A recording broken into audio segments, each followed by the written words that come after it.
José Manuel Álvarez, ministro de Asuntos Exteriores, Unión Europea, Cooperación. Buenas noches. Muy buenas noches. 8 años llevaba sin reunirse una cumbre así. ¿Europa ha descuidado a sus socios de América Latina? Totalmente. Europa le ha dado la espalda durante demasiados años a lo que es de lejos la región más eurocompatible del planeta, que es América Latina. Y yo creo que Europa ha redescubierto la importancia de tener socios, amigos y aliados en el mundo. Y hoy es un día feliz, desde luego para España, porque esta cumbre no hubiera sido posible sin el liderazgo y el impulso del Gobierno de España, que es quien la puso encima de la mesa y quien ha puesto muchísimo junto con la Comisión y con el presidente del Consejo, Charles Michel, para que tenga lugar, pero también para Europa. También para Europa porque no hay más que ver de un lado y otro de la mesa el número de líderes que están, todos los líderes europeos, la mayor parte de los líderes de América Latina. Había un deseo de esta cumbre, porque hay un deseo de relación entre dos regiones que compartimos muchas cosas, idiomas, orígenes de la población de una parte y de la otra, pero también, y es lo más importante, compartimos valores, y uno de ellos es el multilateralismo y la defensa del multilateralismo para hacer frente a los grandes problemas globales de la humanidad. Ministro, antes de que se sentara a la mesa hemos tenido una conversación bien interesante aquí con representantes de los distintos partidos y han hecho un diagnóstico bastante parecido, a pesar de las diferencias,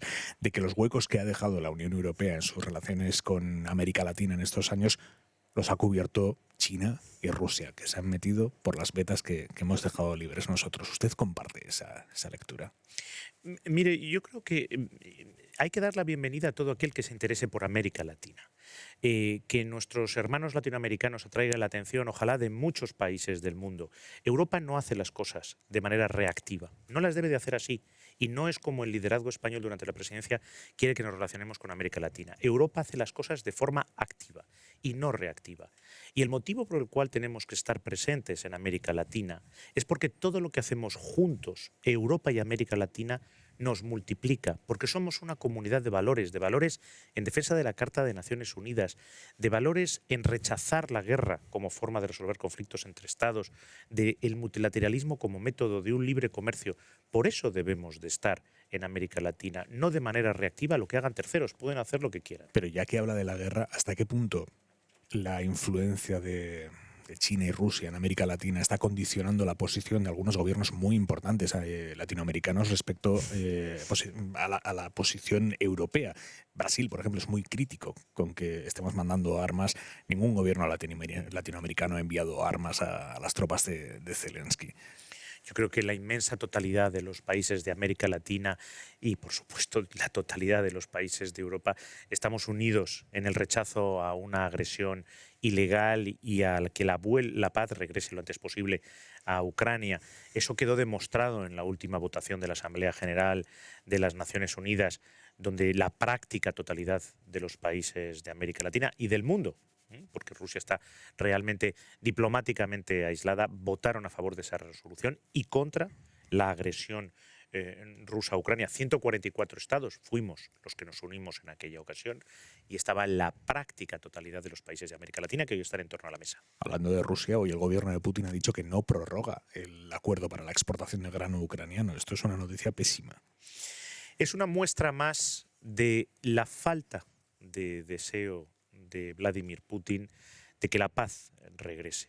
Y es una muestra más de cómo Vladimir Putin usa lo que debería de ser simplemente elementos del comercio internacional como armas contra la soberanía de Ucrania, pero también contra la seguridad alimentaria del mundo entero. Lo ha hecho con los flujos gasísticos, lo vuelve a hacer una vez más con esta decisión que, por supuesto, el gobierno de España condena tajantemente. La condena porque esto lo que hace es incrementar la inseguridad alimentaria en el mundo. Y desde luego, el gobierno de España y la cooperación española van a estar al lado de nuestros socios en el mundo, muy en concreto en África y en el Sahel, para ayudarles en todo lo que podamos en su lucha contra la inseguridad alimentaria. Más allá de las consecuencias económicas que efectivamente pueden ser catastróficas para algunos países, es que este era el único punto de acuerdo o de entendimiento que quedaba entre Kiev y Moscú. Este acuerdo se rompe ya todo. Pero unilateralmente. La decisión la ha tomado Rusia unilateralmente. Y por lo tanto, Rusia es responsable de estos hechos y es quien debe de, por supuesto, cuando llegue el momento, hacer frente a las reparaciones que correspondan. Ministro, le pregunta Pablo Morán, que es el jefe de la información internacional de la cadena SER. Bueno, a propósito de precisamente de este acuerdo del grano, en lo que se escuda Rusia para no renovar este acuerdo de exportación de cereal es que no se ha cumplido la parte que a ellos les beneficia, que es las exportaciones de fertilizantes y de productos también rusos. ¿Esto es así? No por parte, desde luego, de la Unión Europea y no me consta. Yo creo que haya habido ningún obstáculo por parte de otros países. Y desde luego, tanto Ucrania como Turquía, que ha hecho una labor de mediación muy importantes, hubieran estado dispuestas a tratar cualquier inquietud que hubiera podido tener Rusia. No hay que buscar tres pies al gato. Está claro que Rusia ha decidido, una vez más, no es la que lo hace a lo largo de esta guerra, intentar presionar no solamente a Ucrania, sino al mundo, con el cereal y con lo que es la inseguridad alimentaria en muchas regiones del planeta. Pero esto en principio no les beneficia tampoco a Rusia, que se dificulte, ¿no?, esas exportaciones también de sus productos y sus fertilizantes. Yo hace ya mucho tiempo que he dejado de buscar la racionalidad a las decisiones de Vladimir Putin. Desde luego no hay decisiones racionales, empezando por declarar una guerra contraria a la Carta de las Naciones Unidas, siendo un miembro permanente del Consejo de Seguridad de Naciones Unidas, cuya labor fundamental es velar por la paz y la seguridad mundial. Y no estamos en eso, sino en todo lo contrario. Ministro, ¿va a haber avances sustanciales, decisivos en esta cumbre para ratificar ya el acuerdo comercial con Mercosur? La cumbre es un hito político en sí. El hecho de que se celebre después de 8 años y que se celebre con este nivel de líderes, con lo que eso representa en PIB mundial y en población. Y por lo tanto es una cumbre para establecer un marco político que dé el pistoletazo de salida a todo un semestre de trabajo de nuestra presidencia. Por eso tomamos la decisión de que la cumbre fuera muy al inicio de nuestra presidencia. Es el primer granito. Llevamos 17 días de presidencia para poder tener todo el semestre y yo confío en que el 31 de diciembre el acuerdo con Chile, con México y también con el de Mercosur o bien estarán ratificados o estarán muy avanzados. Antes de que termine el año, bajo presidencia española. Ese es nuestro intento, ese es nuestro deseo. Y desde luego por nosotros no va a quedar. Lo hemos demostrado apostando por una cumbre a muy pocos días del inicio de nuestra presidencia. La mayoría de los estados ponen sus cumbres mediada la presidencia hacia el final para tener todo ese tiempo para prepararla. Nosotros hemos hecho lo contrario. Hemos hecho una apuesta y la hemos ganado. En esta cumbre, ministro, una de las claves es el cambio climático. ¿Qué esfuerzos se le puede pedir a una región, América Latina, que tiene muy poca culpa en la generación, o muy poca responsabilidad en la generación del cambio climático y que acumula una eterna deuda que arrastra sus economías? Yo creo que debemos de reconocer a muchos países de América Latina y en concreto al presidente Lula su compromiso con la defensa del medio ambiente y la biodiversidad, su compromiso con la defensa de lo que es el pulmón de la humanidad, que es la Amazonía, y también con los acuerdos de París en lucha contra el cambio climático. Yo creo que esos compromisos tenemos que mantenerlos, evidentemente, entre todos, y desde luego América Latina está dispuesta a ello, y los europeos tenemos también que ayudarles a que hagan esa transición justa, que en muchas ocasiones, por sí solos y por falta de financiación, no lo pueden hacer.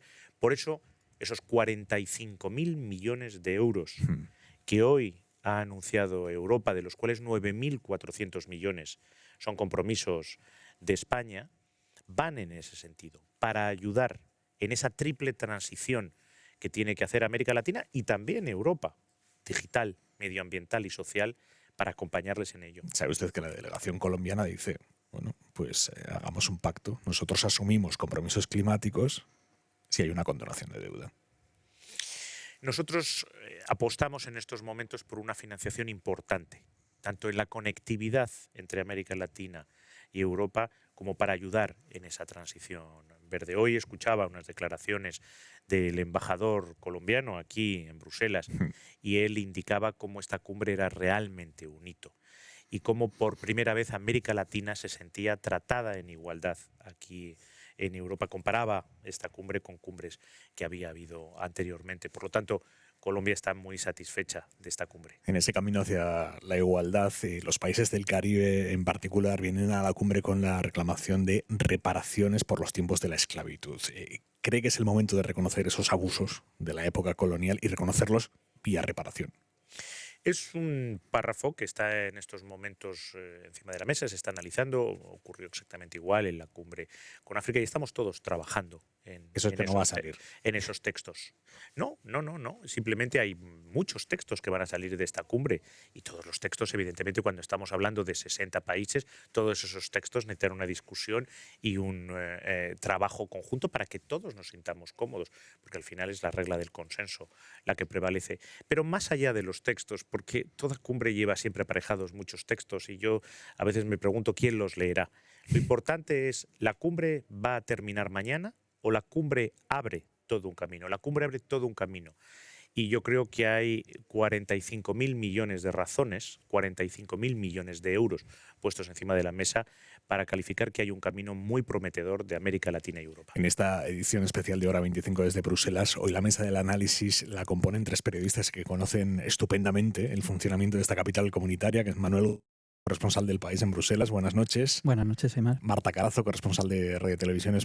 Muy buenas noches. Buenas noches. Y Pablo Suárez, corresponsal del Mundo. Muy buenas. ¿Qué tal? Buenas noches. Ministro, le pregunta Manuel Gómez. Sí, yo le querría preguntar, acaba de decir que la cumbre es el comienzo. Yo le quiero preguntar si el comienzo va a empezar con una declaración. Sabemos que hay gran discrepancia sobre el lenguaje que se va a emplear en la declaración para condenar a Rusia. Incluso hay países que votaron en contra de la declaración de Naciones Unidas. ¿Empezará este nuevo camino del que usted habla con una declaración en esta cumbre o no? El éxito de la cumbre empezó incluso antes de la cumbre. Por primera vez, la presidenta de la Comisión, en su discurso sobre el Estado de la Unión, habló de América Latina. Ha viajado, tanto ella como comisarios muy importantes, impulsados por España y por esta cumbre. La propia cumbre, la celebración de la propia cumbre, es un éxito absoluto. Hace 8 años que no se celebraba y, desde luego, si la presidencia española y con el impulso del Gobierno de España no hubiera tenido lugar. El hecho de que esta cumbre, a diferencia de anteriores, aunque hace ya muchos años que no se celebraba una cumbre, haya arrancado, y así es como ha empezado la cumbre, con un compromiso de 45.000 millones de euros, es un cambio absoluto en la relación entre Europa y América Latina. La presidenta von der Leyen lo indicaba en sus palabras, y he estado viendo unos tuits que ha puesto, lo que indicaba, ella misma indicaba que esto era un cambio en la inercia y lo están señalando todos los líderes latinoamericanos. Van a salir muchos textos de esta cumbre. Hoy algunos ya han sido firmados, ha habido acuerdos firmados en materia energética, en materia digital. Yo mismo he participado en un evento sobre la Alianza Digital en la que participamos muchos países europeos con América Latina. España es uno de los impulsores y yo creo que mañana el balance que vamos a poder hacer de la cumbre es todavía más satisfactorio del que podemos hacer a estas horas. Y a estas horas podemos calificar esta cumbre de cumbre histórica entre Europa y América Latina y un punto de inflexión en esa separación, en ese vivir cada vez más de espaldas entre Europa y América Latina, cuando ahora va a haber un nexo de unión para muchos años. Le pregunta Marta Carazo.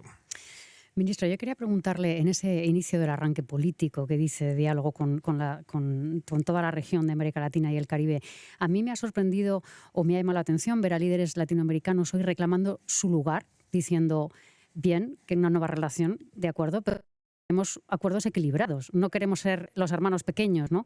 Y Mark Rutte, el primer ministro de Países Bajos, que yo creo que ya está de salida y dice todo con más claridad, lo ha dicho muy fácil, ha dicho, es que nos llevan llamando mucho tiempo, ahora de repente les cogemos al teléfono, no les podemos decir lo que tienen que hacer.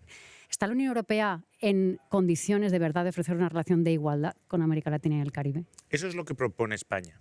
Yo llevo tanto tiempo como llevo de ministro de Asuntos Exteriores explicando a todos mis colegas europeos en torno a la mesa del Consejo que le estábamos dando la espalda, no España, por supuesto, pero Europa, a la región más eurocompatible del planeta. Y desde luego esta cumbre está planteada en condiciones de igualdad. El embajador colombiano que le oía en la radio esta mañana así lo indicaba, que por primera vez había una cumbre, Unión Europea-América Latina, en el que América Latina era tratada en igualdad. Estamos todos sentados a la mesa, todo el mundo tiene voz y desde luego los acuerdos van a salir adelante por consenso. Y el esfuerzo financiero que está haciendo Europa está a la altura del compromiso político que ha demostrado América Latina viniendo al más alto nivel.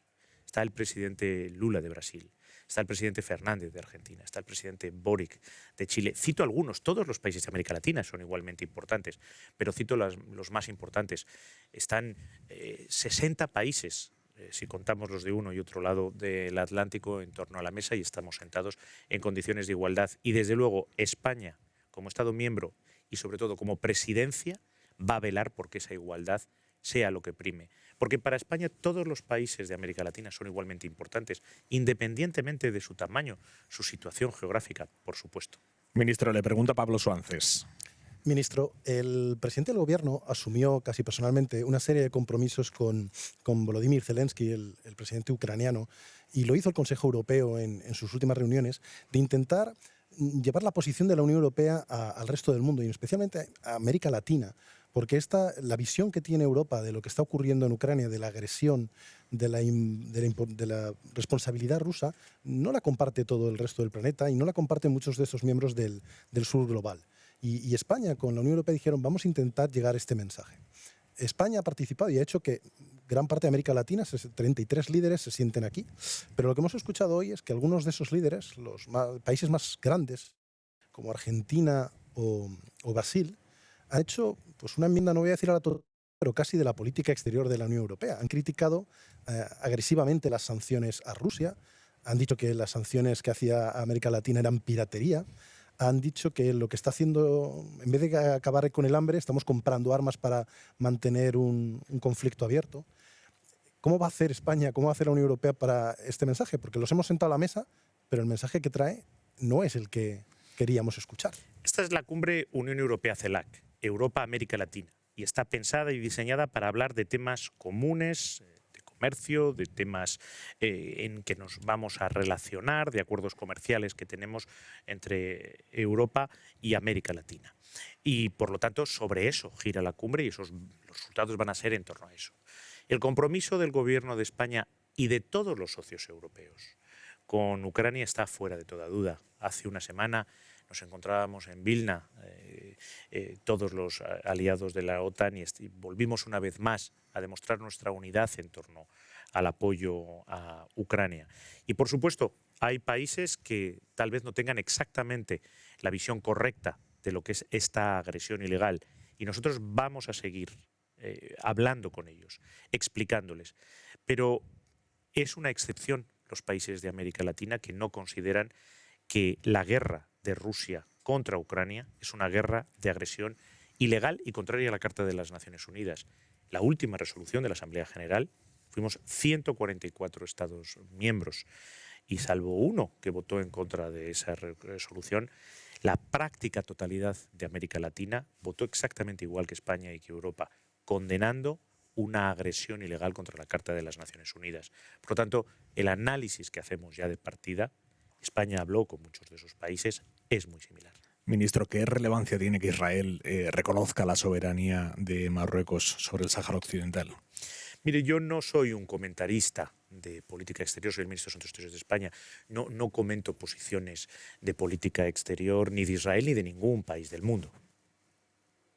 No como comentarista, pero sí como ministro y como miembro de un partido que aspira a revalidar un gobierno con Sumar, una de las primeras propuestas de Sumar en su programa internacional es revertir con celeridad el giro de España respecto al Sáhara Occidental. O sea, revertir exactamente lo que hizo usted. Estos son sus socios de gobierno y con los que aspira a repetir gobierno. Mire, hay que terminar con el mantra del giro. Yo he sido el primer ministro de Asuntos Exteriores del mundo que se ha reunido con Staffan de Mistura, el enviado personal del secretario general de las Naciones Unidas para el Sáhara Occidental y el que más veces se ha reunido.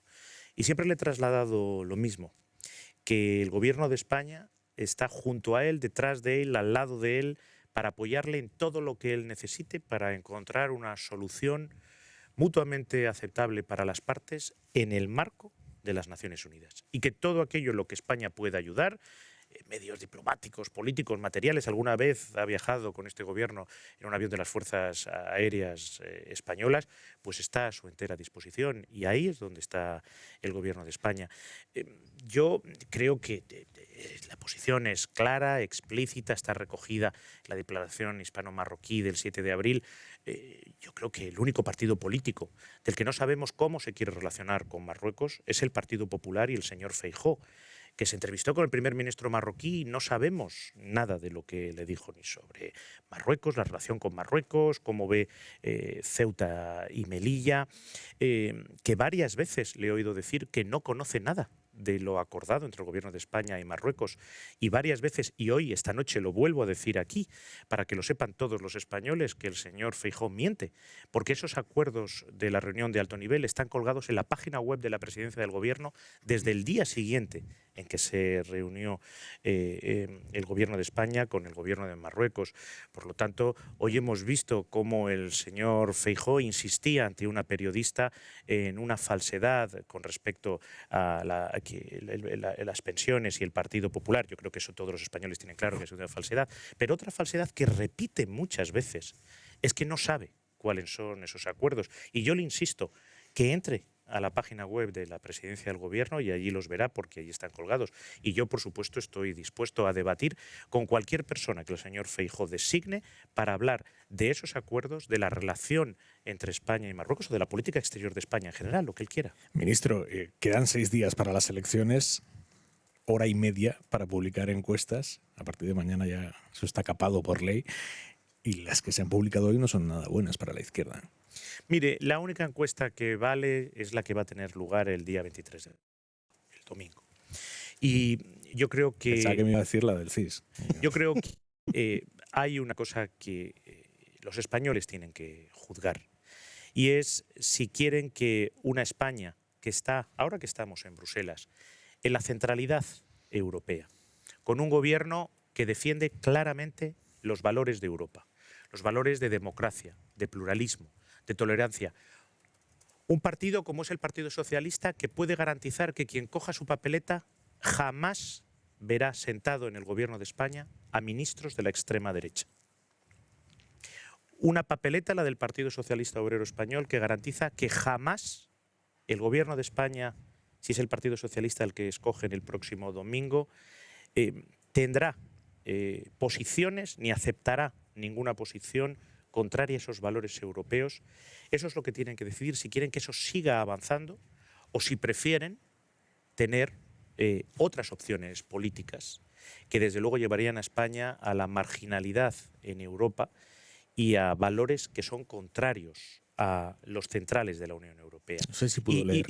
Sí. Permítame una cosa, los valores de la Unión Europea, cuando hablamos de ellos, no hablamos simplemente porque sean bellas ideas filosóficas que nos gusten más o menos.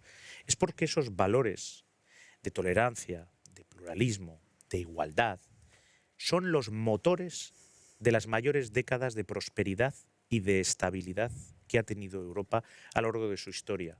E ir contra esos valores es probablemente jugar con la estabilidad y la prosperidad de Europa. Le preguntaba por si ha tenido noticia del artículo que publicó en el Guardian el viernes pasado Gordon Brown, el ex primer ministro británico, laborista, que decía que lo que se juega este domingo en España es mucho más que unas elecciones generales españolas. Decía, es una cuestión de Europa, porque si la extrema derecha entra en el gobierno de España, eso puede ser nefasto para la estabilidad del resto de la Unión Europea. ¿Usted lo ve así?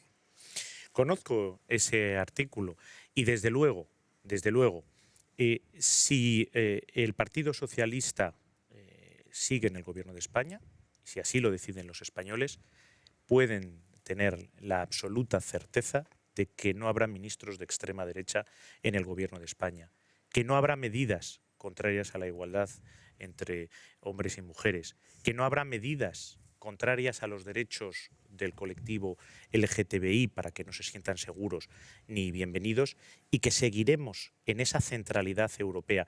Y piensen los españoles que el 50% de las decisiones que afectan a su vida, el 50%, se toman aquí, en Bruselas. Por eso es tan importante estar en sintonía con la centralidad de la Unión europea, y que cosas tan importantes como la moneda la compartimos con otros muchos países. Las vacunas que nos han salvado del COVID-19 hemos podido fabricarlas gracias a que hemos trabajado conjuntamente con otros países. Los fondos europeos de recuperación que han salvado tantas empresas y tantos trabajadores de esas empresas los ha conseguido este gobierno trabajando con otros socios. ¿Quién va a defender mejor los intereses de España y ese 50% de medidas que afectan a los ciudadanos españoles? Un gobierno que cree en los valores europeos, un gobierno que tiene socios y aliados en Europa y en el mundo muy sólidos, cuya voz es escuchada desde Pekín a Washington y que ha participado en todos los grandes consensos europeos a lo largo de esta legislatura y en la elección de los principales cargos europeos, o un gobierno que tenga ministros de la extrema derecha, que esté en posiciones muy periféricas y muy minoritarias y que socave lo que es la construcción europea, que es uno de los grandes logros de Europa y, por supuesto, de España. José Manuel Álvarez, ministro de Asuntos Exteriores. Gracias. Buenas noches. Muchas gracias. Buenas noches.